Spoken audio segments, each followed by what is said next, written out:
We're here at NC State today to talk with Rachel Turner. Rachel, what are you doing today at NC State? All right, so today we have the first annual GLBT and Ally Student Summit. We have students across the state here to talk about GLBT issues and how to confront those, how to deal with those, and just networking with students across the state. What's been happening on State's campus in terms of voter registration and work to defeat Amendment 1 on May 8th? Yeah, we've been doing voter registration on campus, monthly just random voter registration drives. Last semester we had our vandalism incident. We passed our resolution in Student Senate, so that's brought a lot of attention to our campus. We were in our newspaper on campus for about 2 weeks. We were on the front page. So we've gotten a lot of people knowing about this amendment, and so people are interested, and so we're registering them to vote, we're educating, and so we're trying to do stuff all the time on campus. So since I'm on a college campus, I'm trying to make the impact on my college campus. Right now, voter registration is really low with college students, and turnout for voting is very low, so I want to try to educate North Carolina State's campus as much as I can and get as many people out to vote no against Amendment 1.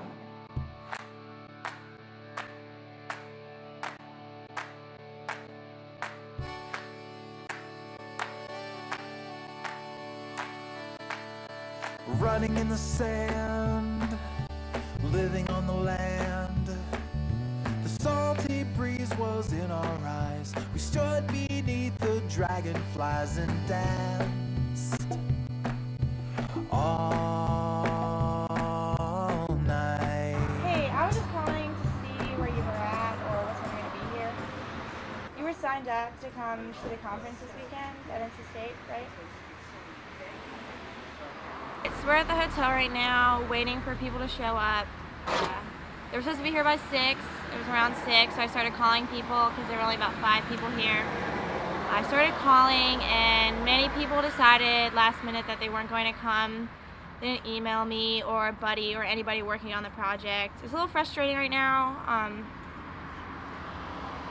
We put a lot of work into this, and we also put a lot of money, from NC State. We spent time writing a grant to get money. We spent money on t-shirts, on food, so these people can have a free weekend here to learn about GLBT issues and how to work with them and how to solve them.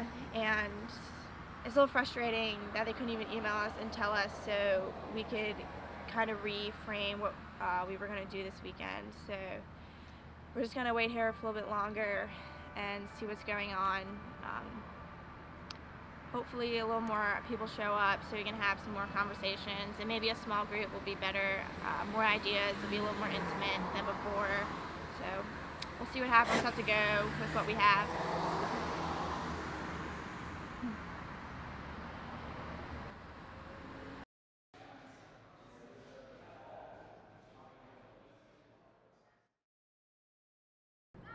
When we're talking about an issue like this, where I personally feel we're talking about fundamental rights, we're not talking about something extravagant that we're trying to give a group of people. We're talking about something that most Americans have and others want.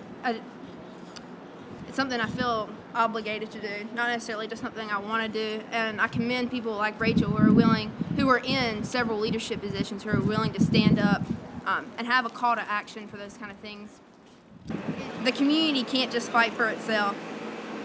People who identify with the community can't be the only ones. They have to be people from the outside who show support of that community, not only to encourage them to keep fighting, but to show other people that it's not just the community who's affected, it's everyone. So is change ever going to come? Because you constantly face challenges when you support a cause like this, but you've got to have faith. You got to have faith that change will come, and you also have to look at it as a blessing, an opportunity to be a part of something that's going to change millions of people's lives, and that's an incredible responsibility, and we have to continue to embrace it and fight for what's right.